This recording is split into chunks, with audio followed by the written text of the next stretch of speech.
You've escaped with the list. The Baroness has escaped, but it's only a matter of time before she's brought to justice. Volkov and Baron Dumas are dead. Meanwhile, Armstrong has vanished, but it seems unlikely that you have anything to fear from him. All that is left is to report the good news to command.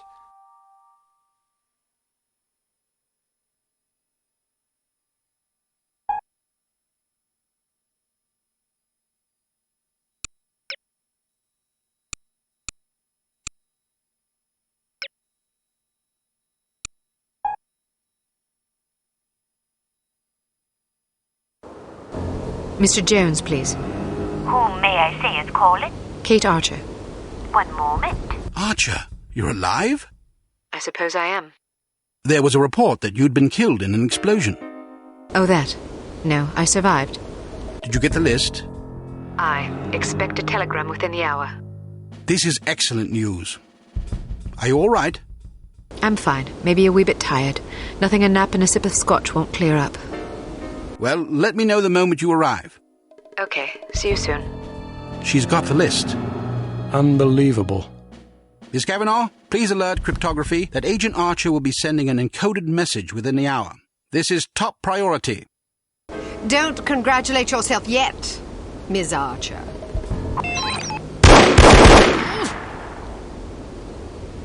You've won nothing.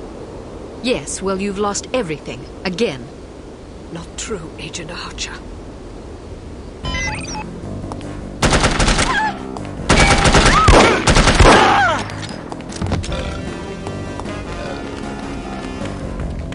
Inside, hurry! Get off the streets!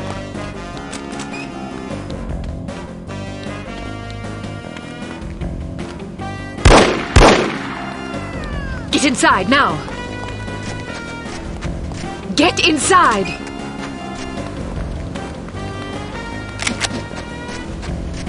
Get off the streets!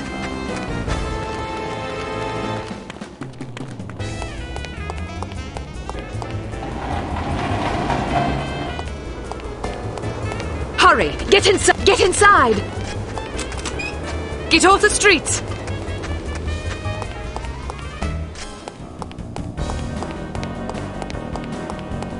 Who's over there? Get inside, now!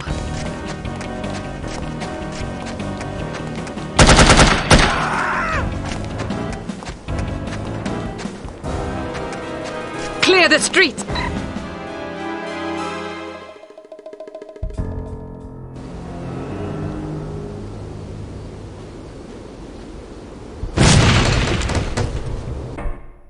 Poor, pathetic creature.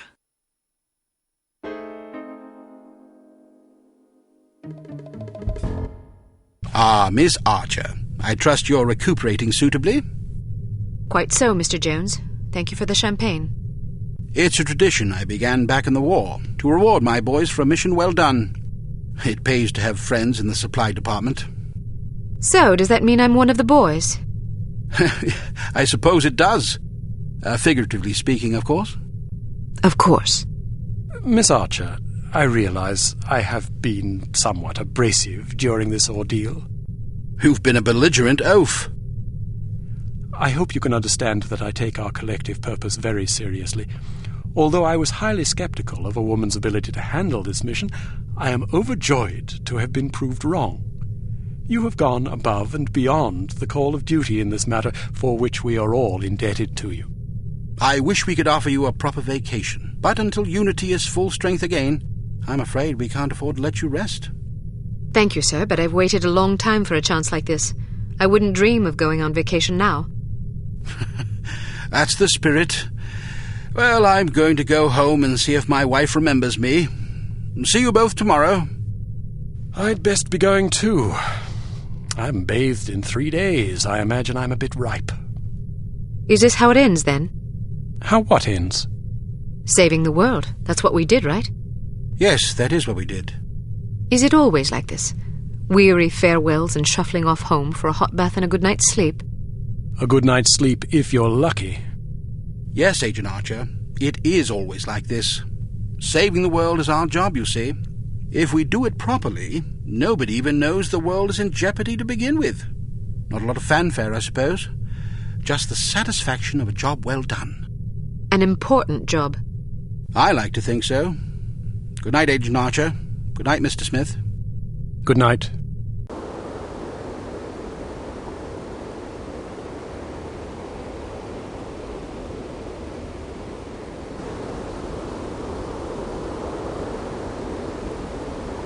You were right. Last night I slept peacefully for the first time since my father died. How touching. Tom? You owe me more than you can imagine, Ms. Archer. I thought you... You have no idea what I put myself through, and I'm not gonna get a dime for it thanks to you. You're the traitor. Hey, I'm not proud of what I did, but I was gonna get a handsome paycheck as compensation. A very handsome paycheck. Unfortunately, you had to go and blow up my benefactor. Money? You betrayed the entire free world for money? Spare me the self-righteousness. Everybody has a price. Even you. You don't know anything about me. Maybe not, but I've been in this business long enough to see what people are capable of. Anybody can talk about honor and patriotism, but those are just pretty words. When the money's on the table, the right amount of money, you'd be surprised how quickly you can change your tune. Do you honestly believe that? Of course I do. You know what a spy is? It's just some ordinary Joe who's willing to risk his life to sell out his country for a few measly bucks. We rely on these people. That's where most of our information comes from. The difference between them and us, other than our training as operatives, of course, is a price tag. Mine just happened to be about 100 times as much money. And now I get nothing thanks to you. You're forgetting something, Tom. Those spies we recruit aren't patriots, they're cowards. We seek out selfish, hateful little people who place themselves above everyone else. We choose them because they're weak and greedy and arrogant, like you. Touché. Don't you understand what you did? People died because of you. Bruno died because of you. Hey, Volkov killed him, not me. All I did was supply some information. I'm not responsible for how that information was used. We'll see what the court thinks about that. I didn't come here to surrender. Pity for you.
Drop your gun.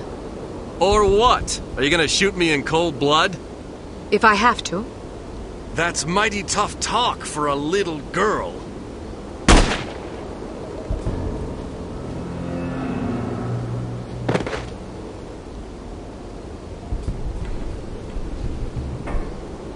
Mr. Smith, what are you doing here? Tending to some unfinished business. Mr. Jones? Are you all right, Miss Archer? Aye. What's going on? There's your traitor. You mean Smithy? How long have you known? I've suspected you for some time. You've only just now confirmed my suspicions. All this time you thought he might be a traitor? Indeed, but I had to be sure. You might have warned Bruno. He did. Bruno? Look out!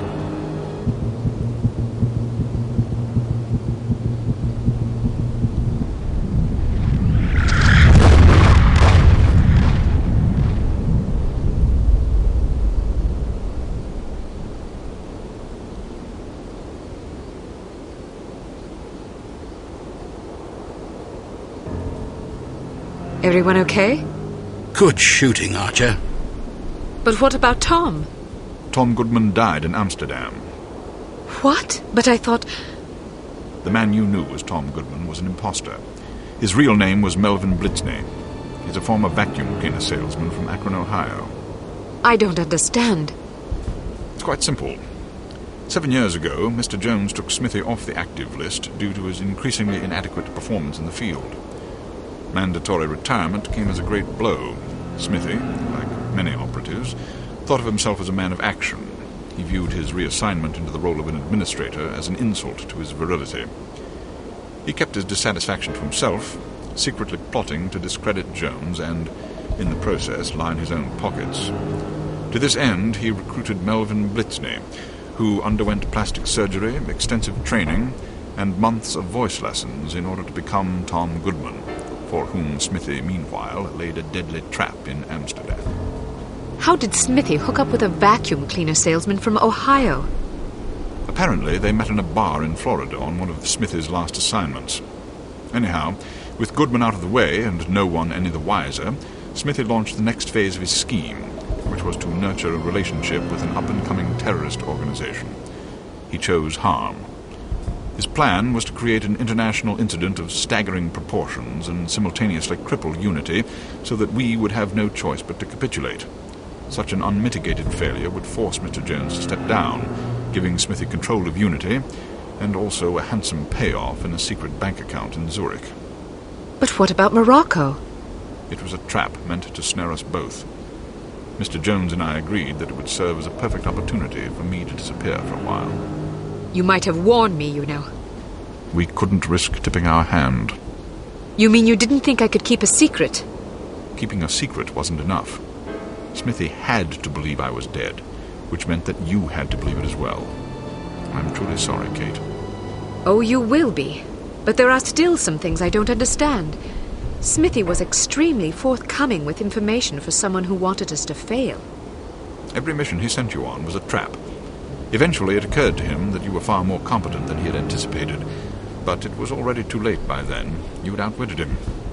Besides, if he'd attempted to conceal information, he would have drawn suspicion to himself, which he couldn't afford. But why did Tom, or Melvin, whatever his name is, blow up the cargo freighter? To get rid of you, of course. But Inga Wagner and Magnus Armstrong were aboard the ship. They were expendable. If you knew all this, why didn't you just arrest Smithy and be done with it? Because we didn't know all this until very recently. Your investigations revealed much of the information we needed, but the final piece of the puzzle fell into place yesterday afternoon, when I found this in Smithy's flat. The puppet? Indeed. Unbelievable. I'm sorry I had to deceive you, Kate. Sorry's not good enough. Do you have any idea how devastated I was? I should leave you two alone. I'm sure you've plenty of catching up to do. You certainly looked sad. What do you mean? Well, I was watching when you came to pay your respects. You were spying on me? Not intentionally. I ought to kill you myself. Who's buried here anyway? No one. It's an empty casket. An empty casket? Calm down. Don't run away from me. Come back and take what's coming to you. Kate, please. You're overreacting. I'll show you overreacting, you bastard.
I'm afraid I have bad news. I'm already aware of the situation, Dimitri. No matter. We'll just have to do better next time.